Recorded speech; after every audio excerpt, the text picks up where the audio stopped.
and freedomslips.com, its staff, or affiliates. You're listening to Revolution Radio, freedomslips.com, 100% listener-supported radio, and now we return you to your host.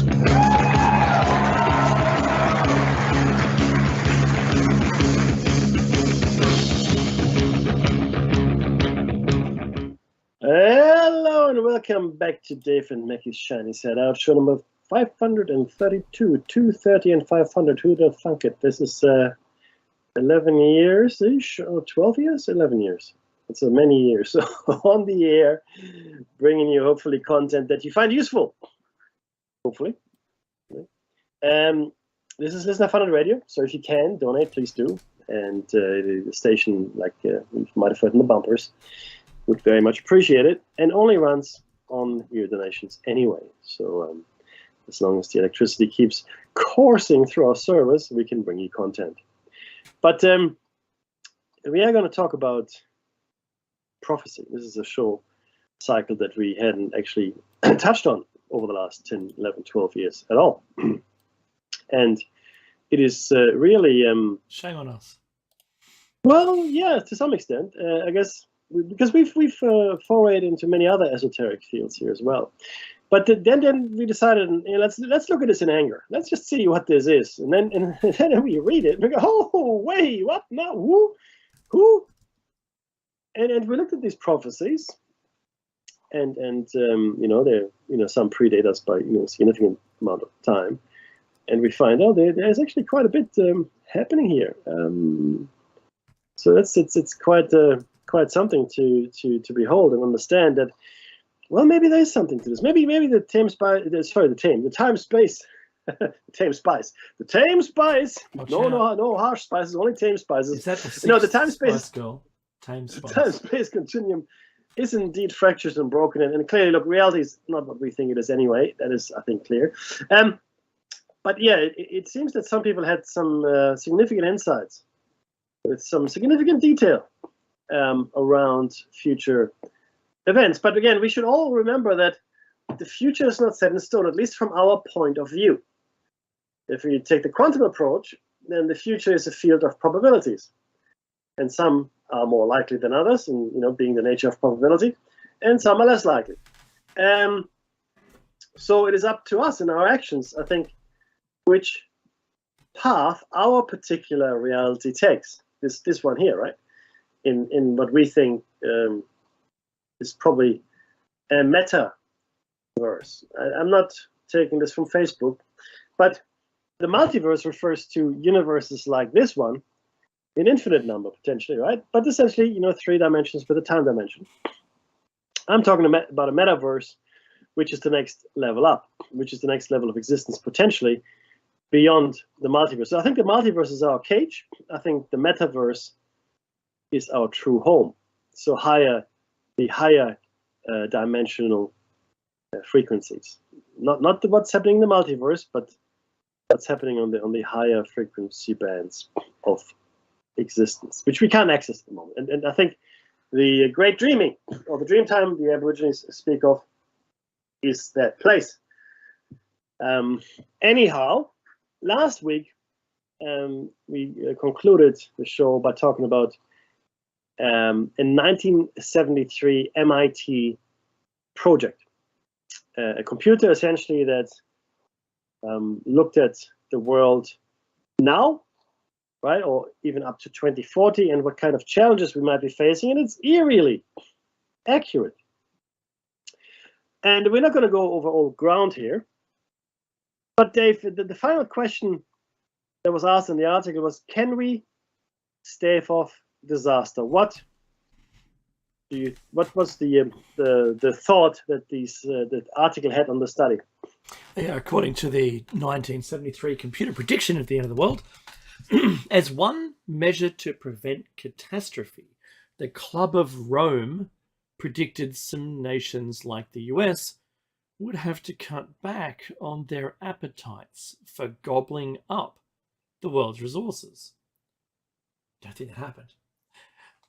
It hoped that in the future world, prestige would stem from low consumption, One fact that has so far not materialized. China tried it recently, Mackie. The low consumption, like shaming those wasting food. Currently, 9 in 10 people around the world breathe air that has high levels of pollution, according to data from the WHO. The agency estimates that 7 million deaths each year can be attributed solely to pollution. Goodness me. Oh, now that's there you go. No, I thought you might have said a bit more. That's right.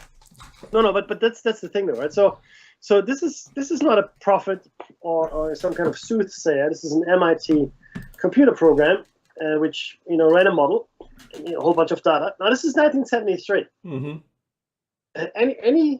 Your toaster probably has more computing power now than they had in 1973. I could play Pong. Play Pong. Yeah. It's Pong. I could tell you a story about Pong, but I won't. So essentially, what that means is, so let's say the MIT could do this then. Imagine how much more accurate the models are that we can build today, and imagine that they aren't shown to us. Well, you don't have to imagine it because they're not. If they use social media data, they tell you who it was that was going to die. I know, right? That's how good the data would be. Yeah, no, I hear you, and yes.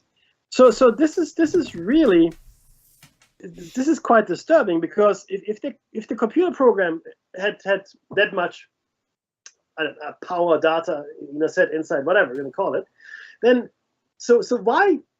And this is a rhetorical question. So why then would you ask us, why hasn't anybody repeated that running that program? And I guarantee you that somebody has. And I further guarantee you that they will never tell us what that outcome was, right?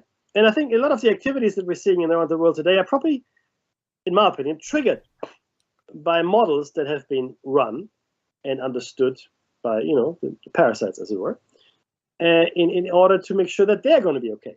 And this is really what this is, right? It is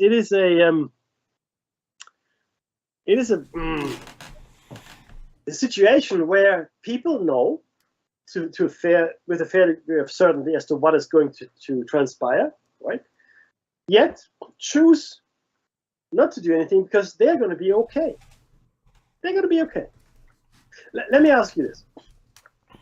Let's say you're doing pretty well in your life. You've got a nice location, and you got maybe like a community, and you find out that a meteorite is going to strike the Earth, but it's not going to affect you. It's not going to affect any of the countries near you or any of your vicinity, right? In fact, after it happens, you might be in a better position because all your enemies or people that you didn't like, they might all be gone because the meteorite might have wiped them out. Now the question is this: finding to see the downside. Yeah, well, yeah, exactly. Would you say something? Sorry. What? I was too busy drinking wine. What? What was that? Yeah. Well, look. I look. Human nature being what it is, most people would not. Some few would. Mickey, our history is resplendent with examples of this. Oh, what a nice word usage! 10 points.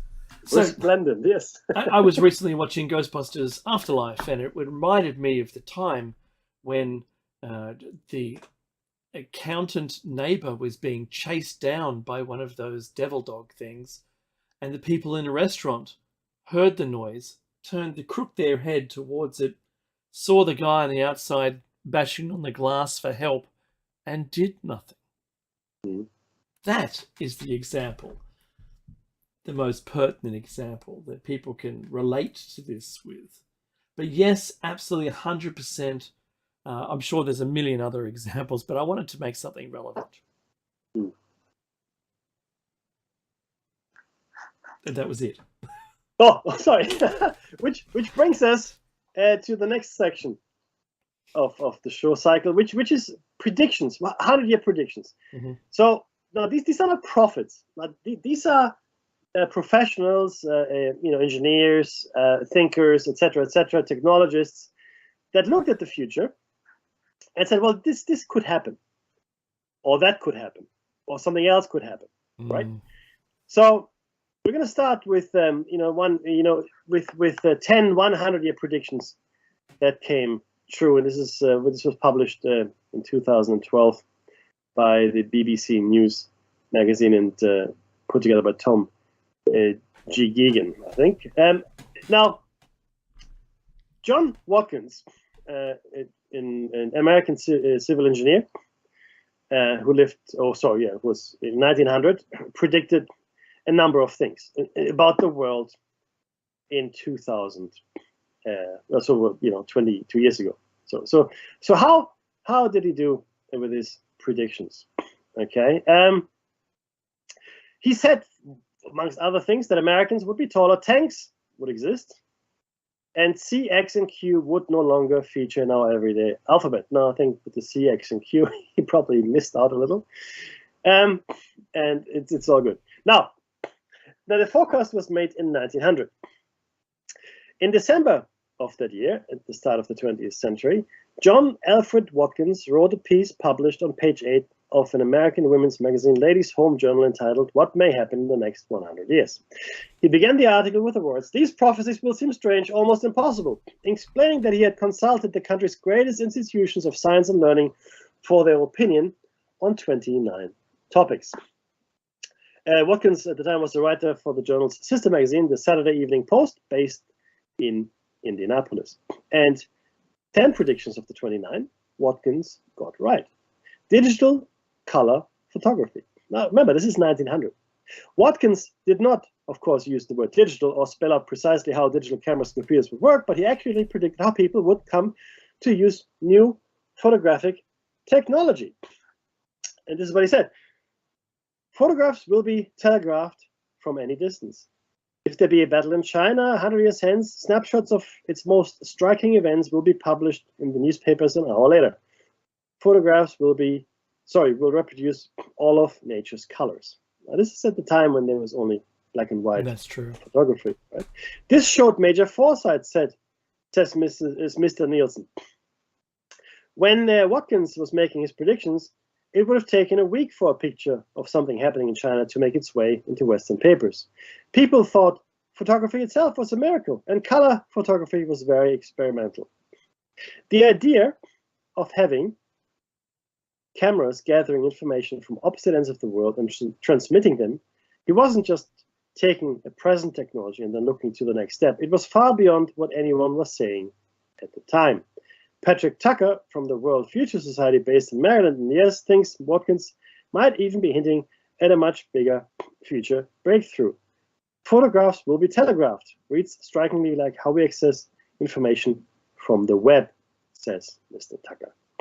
Number 2, the rising height of Americans. Americans will be taller by from 1 to 2 inches. Now, that's really interesting, and it's true. Watkins had unerring accuracy here, says Mr. Nielsen. The average American man in 1900 was about 66 to 67 inches, or 1.7 meters, or what was it? Yeah, that'll do. That's how tall they were. By 2000, the average was 69 inches, which is 1.75 meters. Today, that's actually, it's 69.5 inches, which is 1.76. It's still going up for men, and it's 163 for women. Crazy. It is crazy. I mean, that's actually spot on. Surprising. Mobile phones.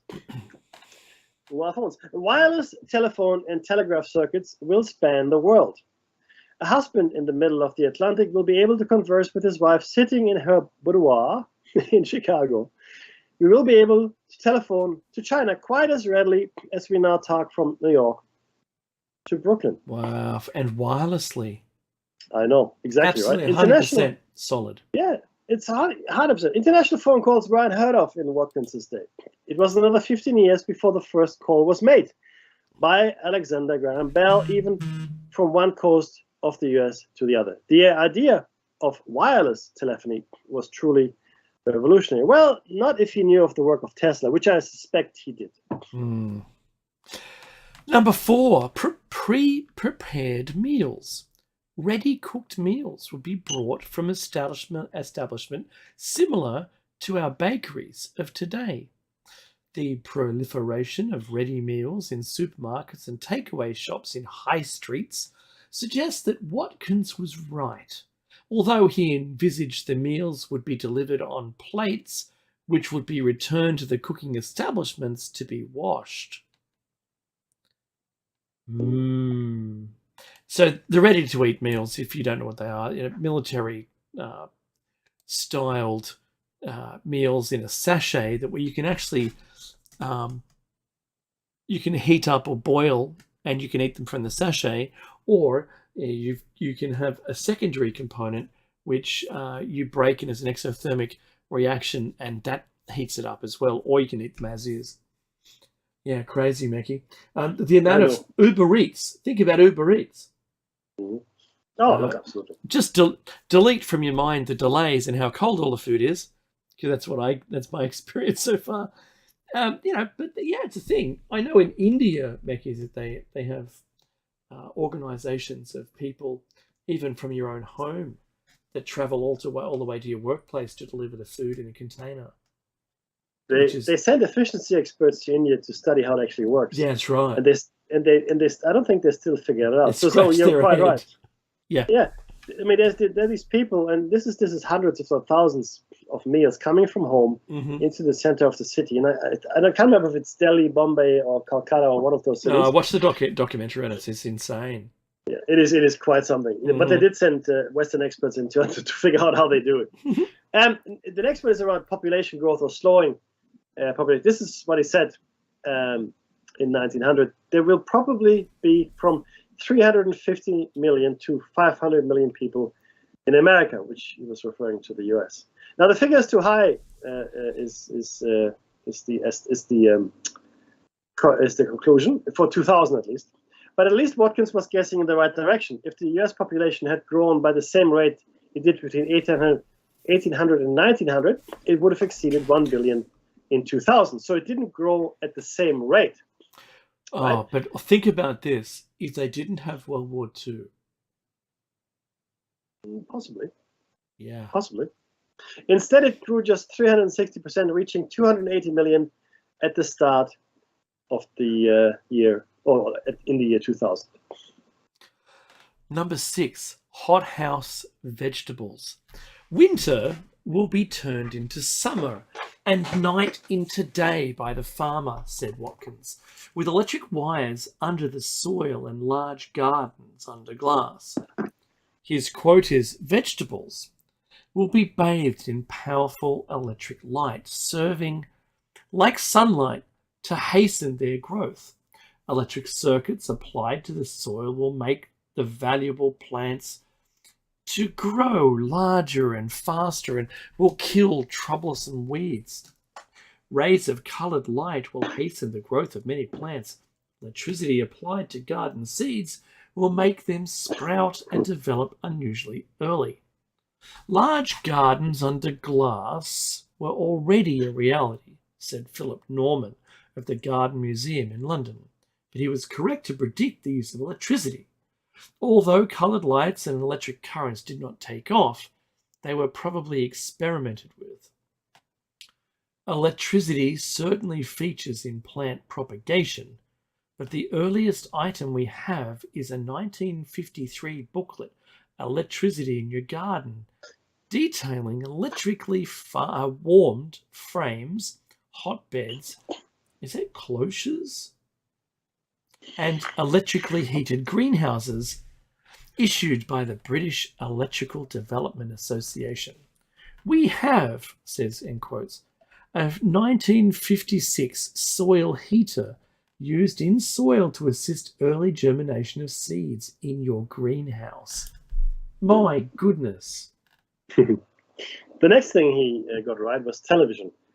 Man will see around the world, persons and things of all kinds will be brought within focus of cameras connected electrically with screens at opposite ends of circuits thousands of miles at a span. Mhm. Watkins foresaw cameras and screens linked by electric circuits, a vision practically realized in the 20th century by live international television and latterly by webcams. Number 8, tanks.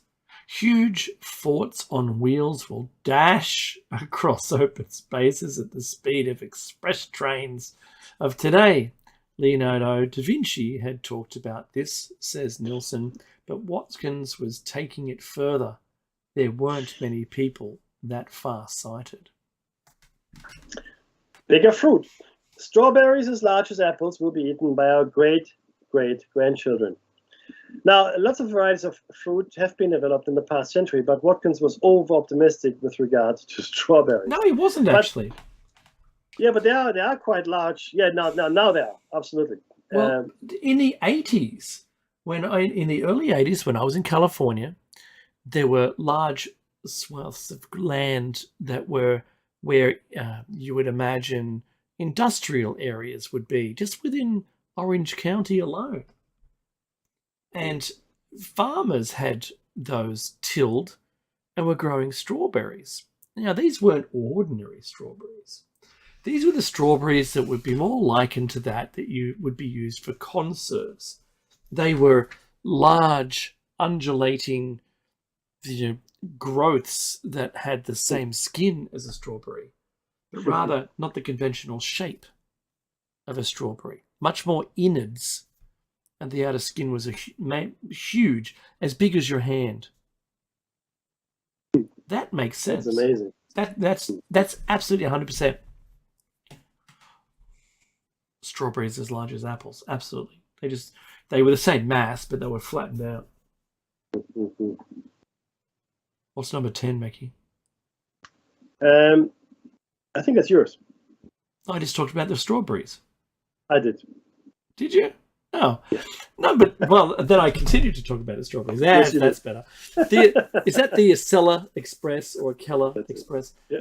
Trains will run 2 miles a minute normally. Express trains 150 miles per hour.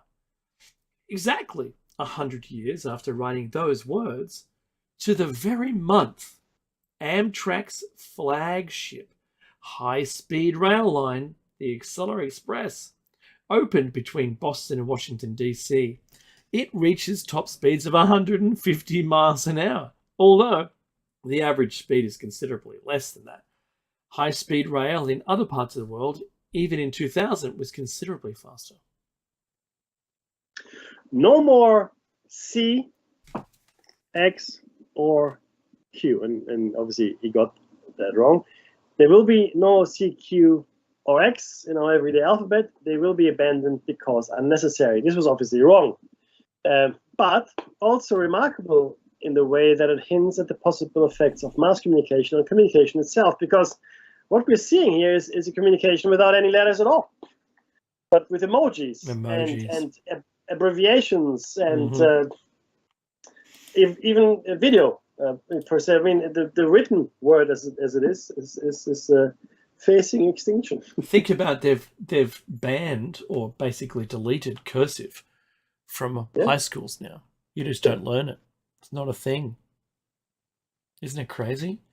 So quite possibly, this is the way of the world now. Number 2, and he was right. Everybody will walk 10 miles a day.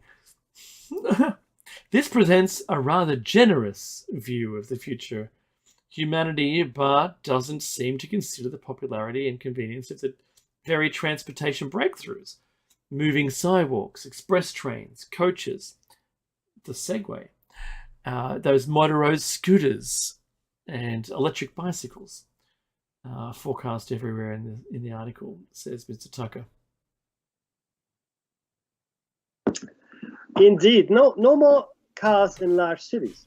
All highway traffic will be below or above ground when brought within city limits. However, many cities do have pedestrian zones in the historic centers, and we correctly forecast elevated roads and subways. And in fact, in Sydney, we just went through a major, I guess what you want to call it, renovation, which banned cars from one of its busiest streets, George Street, which is now the domain of pedestrians and they've brought back the tram.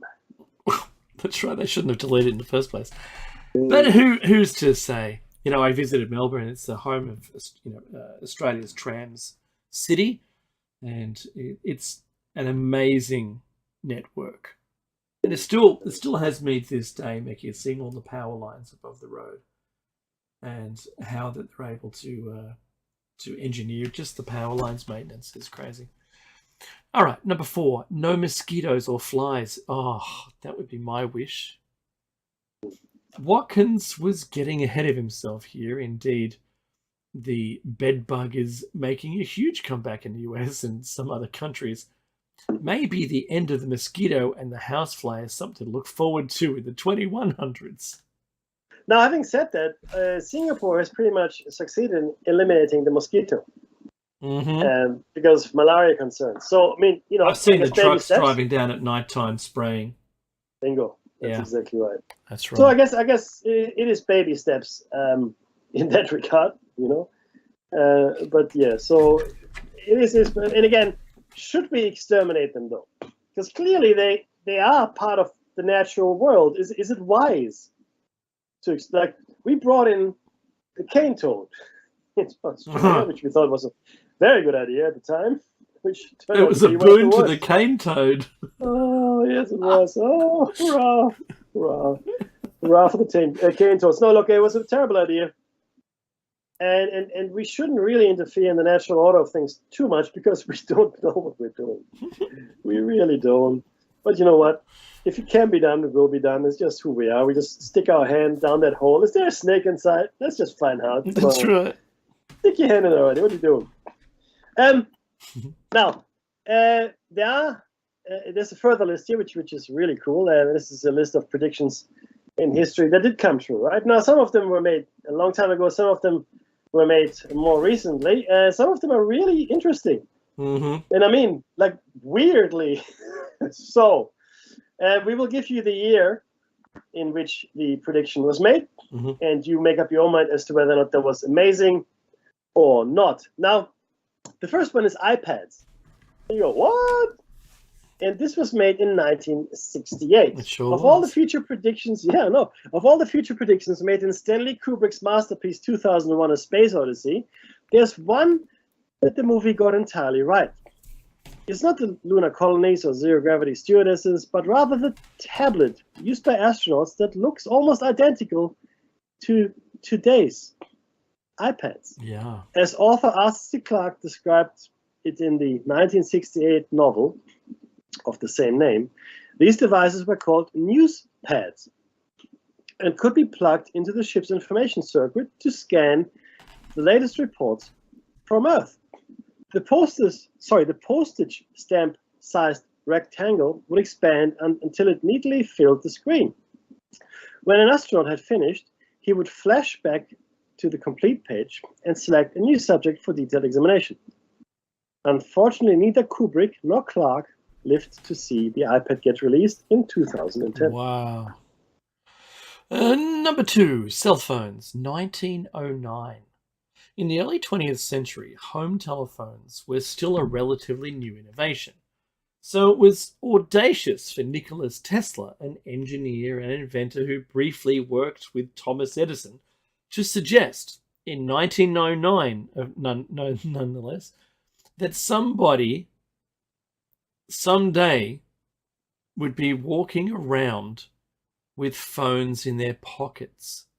But as he explained to the New York Times, it will soon be possible to transmit wireless messages all over the world so simply that any individual can carry and operate his own apparatus.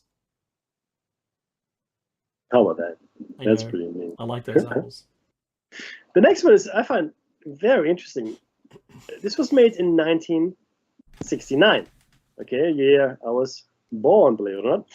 Predicting, and this is the prediction, predicting that the United States would someday have an African-American president. That's not really impressive. I mean, yeah, that would happen, I guess. Predicting that the United States would have an African-American president a full 40 years before it happens and picking his name as President Obama, well, that's something that gets our attention. And this is Stand on Zanzibar, an award-winning 1969 science fiction novel set in 2010. Was just 2 letters off the real future president's not-so-common last name. How do you begin to explain that author John Brunner, who I really enjoy, is a great author, also predicted DVRs, satellite news, terror threats, and legal marijuana? But one has difficulties getting over the President Obama character. Yeah, I'm sure people get a window into the future when they're writing. Do you know what Absolutely, 100%. Because when I was in high school, Mackie, I predicted the shuttle explosion. So, and I wrote a story about it, and I was told that I was, I was not that I was wrong, but because that's common. But I was, so many things you're wrong about, Dave. Yeah, I know. So many. I was told, well, that's very fanciful, right? Sure it was. Yeah. Anywho, number 4, credit cards, 1888. Now, that's not the date that I would have guessed. I would have guessed much later than that. Leave it to a college dropout turned science fiction author to come up with the idea for credit cards. The concept was first introduced in Edward Bellamy's 1888 novel, Looking Backward. And as one chapter explains it, each person is given a physical card or a physical punch card with which he procures at the public storehouses, found in every community, whatever he desires, whenever he desires it. This arrangement, you will see, totally obviates the necessity for business transactions of any sort between individuals and customers. Its utopian vision of the future, though many credit card owners may disagree with that whole whatever he desires, whenever he desires it part, especially after last month's bill. That's right. When you've got to It's pay interesting, for it though. all. Yeah. Yeah, that's. I mean, you know, Punch card. Yeah, that's Yeah. a way of storing it with the card. I get it. Yeah. 1888. Now, Wow. the next prediction was made in 1865. To be fair, a lot of fiction imagined what it might be like if human beings were capable of flying to the moon. But From Earth to the Moon, an 1865 novel by author Jules Verne, got closer with more of the details than most. Sure, the general premise was kind of silly. A giant cannon fired a manned projectile into space, but he wrote about the weightlessness that astronauts experienced, something an author in the mid-19th century would have no way of knowing. Verne also predicted that there would be 3 astronauts on the first moon mission, though his astronauts were actually never actually walked on the moon, and that Tampa, Florida would be the launch site. The Apollo 11 mission launched from the Kennedy Space Center in nearby Orlando. Number 6, the sinking of the Titanic, 1898. 14 years before the ill-fated Titanic hit an iceberg while en route to New York, killing 1,517 people in the icy Atlantic, author Morgan Robertson penned a tragedy at sea tale called Futility, or The Wreck of the Titan. Wow. In which another supposedly unsinkable boat sank after hitting an iceberg. The similarities are truly creepy, right down to the name of the boat, Titan. But as Titanic scholar Paul Heyer explained in an interview, Robertson was far from a prophet. He was someone who wrote about maritime affairs, Heyer said. He was an experienced seaman, and he saw ships as getting very large and the possible danger that one of those behemoths would hit an iceberg. Gee, way to water it down, Paul. Yeah, I know, right? He just knew what he was talking about. That's all he did. That's what it was. No magic there. Organ transplants. And this prediction, I know, right? Thank heavens that took place. I know, comes from 1660. The first major organ transplant happened in 1954, but chemist Robert Boyle had already predicted its arrival more than 300 years earlier. Boyle who is often called the father of modern chemistry, created a wish list for the future, imagining all of the advances that awaited humanity in the coming years. Almost all of his predictions have come true, including his belief that one day science would be able to cure all diseases by transplantation. Sure, we haven't quite cured all diseases yet, but organ transplants have made some deadly diseases less deadly. The fact that he made his prediction in 1660, when the medical world knew so little about how internal organs actually worked, is, in fact, kind of incredible. In 1898, Mackie, the internet was prophesized. No, it wasn't Al Gore who invented the internet, but the first person to dream about the possibilities of a globally connected community is just as surprising. Guess who? Mark Twain. Ooh. Imagined such a future in his 1898 short story from the London Times of 1904, where he introduced readers to something called the telectroscope that used the phone system to create a worldwide network for sharing information. Oh my God, that's so right. No. This innovation, Twain wrote, would make the daily doings of the globe visible to everybody and audibly discussable too by witnesses separated by a number of leagues. Wow, the next time you use Twitter and YouTube, always remember that the guy who wrote Adventures of Huckleberry Finn thought of it first. No, right. The atomic bomb. The atomic bomb. The first atom bomb was dropped on Hiroshima, Japan, August 6, 1945. Or so we're led to believe. The second one was dropped on Nagasaki a few days later. But the first fictional atom bomb was dropped in H.G. Wells's 1914 novel, The World Set Free. Though the book was published at least 30 years before the geniuses of the Manhattan Project began trying to create the ultimate weapon, Wells managed to capture the devastating effects of an atomic explosion. Perished museums, cathedrals, palaces, libraries, galleries of masterpieces, and a vast accumulation of human achievement whose charred remains lie buried, he wrote. A legacy of curious material that only future generations may hope to examine. Oh, I like this one. In 1987, movie streaming. Back in 1987, Omni magazine interviewed the popular movie critic Roger Ebert and asked him to predict the future of cinema. It was an ambitious request for a guy whose job involved rating films by putting his thumb up or down, but he took a stab at it. His response was, "We will have a high-definition, widescreen television and a push-button dialing system to order the movie you want at the time you want it," he said.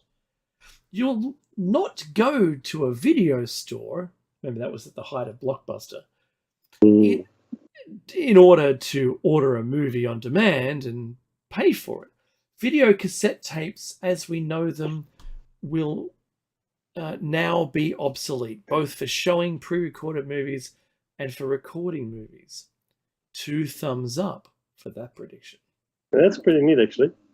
Now, for most people go, yeah, so what? Well, let me tell you, no real internet at that time. Not really, right?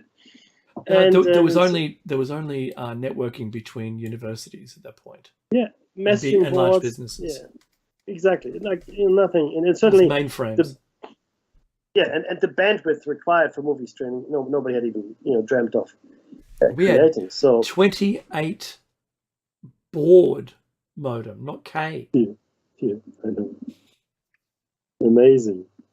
I know, because I worked in Philip's computer room, and that was the connection of our link. It's still the most gratifying sound I can imagine.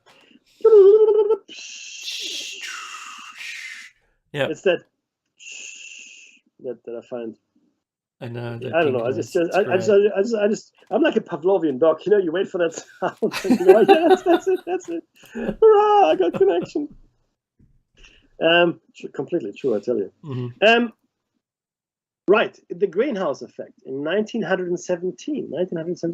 Alexander Graham Bell, better known to most people as the inventor of the telephone lie, made a surprising warning in a 1917 paper. The unchecked burning of fossil fuels would have a sort of greenhouse effect, he wrote, and it would eventually cause the Earth to become a sort of hothouse. What shall we do? He wondered in a piece for National Geographic when all the oil and coal dries up. His suggestion, which is ingenious, dog, you gotta give him that. Alcohol as an alternative fuel. He's right. And devices that would collect solar power from sunlight and use it as an energy source. His ideas didn't get much traction at the time because it was the style. But 100 years later, global warming is the center of our global debate, of course. And solar energy is the thing. And alcohol is my argument. Yeah. We should be using alcohol to power vehicles because it's a zero net new carbon. Crazy why people don't think that. Yeah, that's people for you. All right. James Dean's death, 1955. When actor James Dean died in a car crash at the young age of 23, nobody saw it coming. Nobody, that is. Not the nobody in the chat room, but his fellow thespian, Alec Guinness. My goodness. As the future Jedi Master, Guinness played Ben Kenobi in the Star Wars movies, explained, well, the first three. The first one, and then the returning dead version of himself, yes. In a BBC interview in 1977, he met Dean only once at a Hollywood restaurant. Dean showed off his new car to Guinness, bragging that it could reach speeds of 150 miles an hour. Some strange things came over me, Guinness recalls. I said, please do not get into that car, because if you do, by 10 o'clock at night next Thursday, you'll be dead. Guinness didn't just predict the rebel without a cause's death, but the exact date, September 30th, 1955, it would happen. Put that in your pipe and smoke it. That's just nuts. So this is a true case of prophecy here, right? Just to be clear. Smart homes. Bill Gates didn't become one of the richest people alive without bold and risky ideas. Back in 1999, probably like it's 1999, he made a dozen predictions, all of which seemed preposterous at the time, but some of which eventually came to pass. One forecast in particular seemed especially outrageous, even as we approached a new millennium. Constant video feeds of your house will become common, Gates wrote, which inform you when somebody visits while you are not home. It may have once seemed like science fiction, but now devices like Nest, Netgear, Amazon's Ring, etc., allow you not just to monitor your home from afar, but also change the temperature, check smoke detectors, and even answer the door via video chat. That's right. I can even watch my my 3D printing from anywhere on the planet, and I can adjust the aircon. Yeah, it's crazy. You love this one, Dave. I know. Autocorrect fails, 1994. The Simpsons made a lot of eerily accurate predictions about the future. They jokingly claimed that Donald Trump would become the president, for one thing. But every so often, the show actually helped change the course of history. It happened in 1994, in an episode where Kearney asks his fellow bully to take a memo on his Newton, Apple's early attempt at personal digital assistance. But when the bully writes down "beat up Martin," the device translates his handwriting to "eat up Martha." Almost 2 decades later, Nitin Ganatra, Apple's former director of engineering for iOS applications, claimed that this mortifying moment inspired the new and improved iPhone software. If you heard people talking and they used the words "eat up Martha," it was basically a reference to the fact that we needed to nail the keyboard. He said, "We needed to make sure that the text input works on this thing.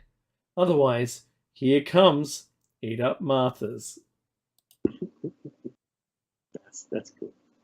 That's so cool. Darth Vader as Luke Skywalker is dead. It's interesting.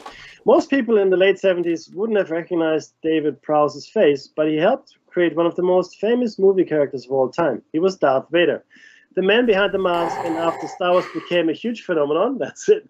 He was hounded by fans and reporters looking for clues, not just about Darth Vader, but the future of the sci-fi franchise. During one appearance in Berkeley, California in 1978, he was asked about a possible sequel, and he spilled the beans in a big way, revealing that we'd learn in the new movie that Darth Vader was actually Luke Skywalker's father. It was a bombshell, all right, and probably the world's biggest spoiler, but there was just one problem. At the time he said it, an early draft of The Empire Strikes Back didn't mention anything about Darth Vader and Luke's familial connection. That plot point didn't come until much later. Wow. Wow. See, I think you get close enough to a project and people. Yeah, and that kind of thing happens. Yeah. Alec Guinness, surely he got close to people. So that's just a claim that I'll make and I'll be quiet. John Elfreth Watkins was an engineer who pretty sure he knew where the world was heading, and he shared his thoughts with Ladies' Home Journal in 1900. Many of his predictions never came true. Mosquitoes and houseflies haven't gone extinct, and college educations aren't free, unfortunately, in the US and England. But he got some right with startling accuracy, like the advent of digital photography. Photographs will reproduce all of nature's colours, he wrote, and they would be transmitted from any distance. If there be a battle in China 100 years hence, snapshots of its most striking events will be published in the newspapers an hour later. Cameras around the world will be connected electrically with screens at opposite ends of circuits thousands of miles at a span. It's funny we don't talk like this at all anymore. The only thing that he didn't see coming was our tendency to use this amazing technology to take endless selfies. And pictures of our food. Snapchat, when you go to the beach and you're sitting there and you take a photo, it's got your feet in it. Mm. It's the sand with feet in the horizon and the beach. Yeah, no, it's a thing. That's it. What's next? Indeed, blogging, believe it or not. How could a 19th century Russian prince possibly have predicted the age of blogging? Well, not only did Vladimir Orlovsky imagine such a thing, the renowned philosopher, composer, and science fiction writer might have invented it more than 100 years before the internet even launched. In his 1835 novel titled Year 4338, he attempted to predict what the world would look like in 2,500 years. Orlovsky wrote that houses would be connected by means of magnetic telegraphs that allow people who live far from each other to communicate. Each house would publish a daily journal or newsletter, provide information about the host's good or bad health, family news, different thoughts and comments, small inventions, invitations to receptions, and share it with the world. In other words, oversharing with strangers via technology. Yeah, that's blogging. Sounds like Facebook. It does. 100% sounds like Facebook. Number 18, the Chicago Cubs winning the World Series, 1993. When the Chicago Cubs finally won the World Series in 2016, after a 107-year drought, almost nobody saw it coming. Nobody, that is, except for a high school student living in California in the early 90s. Mike Lee, a diehard Cubs fan and student at Mission Viejo High School, was so confident that he knew when the Cubs would win that he included it under his senior photo in the school's 1993 class yearbook. Chicago Cubs 2016, he wrote. World champions. You heard it here first. His pal, Marcos Meza, a Dodgers fan, remembered the quote all these years later, and when the Cubs took it all in 2016, He shared the prediction with the world. I thought it was so funny that I never forgot it, Meza says. GPS. An AT&T commercial from 1993 with Tom Selleck, Magnum PI, predicted all the technological marvels we'd be enjoying in the coming millennium. Yes, it sounds like a joke, and some of it was. Nobody is faxing from the beach or tucking in their baby from a phone booth, but The Selleck moustache. I know, right? But Selleck and AT&T got more than a few predictions right on the nose. This is quoting from it. Have you ever crossed the country without stopping for directions, he asked. This was 6 years before President Bill Clinton declassified GPS technology so that it could be commercially available to everyday people, making it possible for drivers to get directions anywhere without an atlas. Today, driving anywhere without GPS offering turn-by-turn directions sounds downright prehistoric. Just on that very quickly, I used to purchase a UBD every year. Yeah, me too. And I was a Gregory's guy. Right, okay, fair enough. That's the opposing publication. We used to plan our trips back in those dark, dim and distant, pasts. We used to plan it. So we had to. So we looked at the road and see which roads we had to take if we hadn't gone there before. So it's similar to having to make plans with your friends where to meet, so you don't miss each other. Before mobile phones, that's right. I'll meet you on the steps at the town hall, Mickey. That's where everybody met. I know, you get there and there's 300 people there. Oh, it was something. But this is the point, right? We were a lot more. I'd say autonomous, because we had to obey a set of instructions. Then we also had a side effect set of instructions. What if you don't meet me? What if I am late? And a responsibility to either go and just enjoy yourself or wait further for your friend to turn up. We just have a contribution from the chat room, which is fascinating to me. The Eyes of Darkness. The Eyes of Darkness. Let me just see here. Oh, yeah. Hang on. Eyes of Darkness. What is it about? The Eyes of Darkness, gripping suspense thriller. Let's see. Open it. Okay. Sorry, I'm just Googling it here. Okay, here we go. Okay, from listening to blah, blah, blah, obsessed. Doesn't actually say it here. Delicoons. Doesn't say what this book is about, though. Oh, come on. Okay, I'll look into this. But sorry, what's coming from the chat here is from Nobody.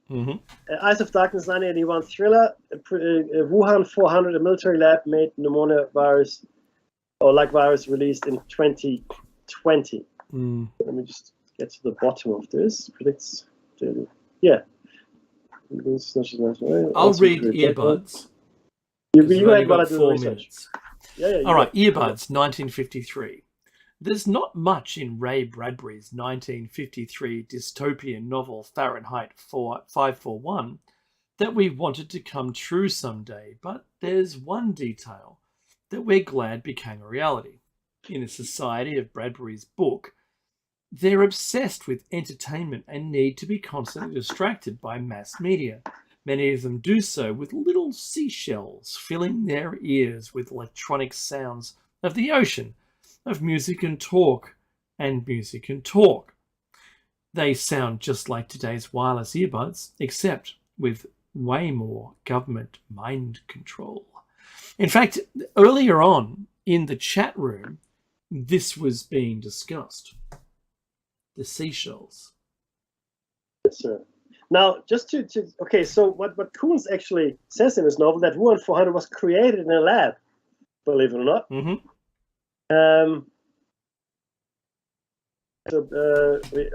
That's what they're saying. So you're right. So blah blah blah. Some claims circulating also include an additional page that mentions the year 2020 and the outbreak of Sweden. This is partly false. While it's true that Koons wrote about a fictional virus in his novel, that is named Wuhan 400, refers to Chinese city in which the 229 outbreak actually started. The illness, since it doesn't share more traits with COVID-19, is novel. Described Wuhan 400 as China's most important and dangerous new biological weapon in a decade. He also wrote it was developed by labs outside the city of Wuhan. Yeah. So now, what the article here says is that we have no proof that it actually was developed in a lab, but that's beside the point. Mm-hmm. Coming up with something like this, though, I think solid. That falls right into solid prediction. Pretty prophetic, in my opinion. All right. So, well, while the proof is still out, like the jury's still out in the proof, that's only the official narrative, of course. Interesting. Okay, so online shopping, Mickey. I don't think we've. No, there's the music. No, can't do it. Yeah, can't do it. All right, so 533 is the next show number coming up next week. In the meantime, stay tuned for Jer Bear's awesome show After Hours, and catch Mickey and I during the week in Plato's Cave. Otherwise, enjoy your week. We'll see you then.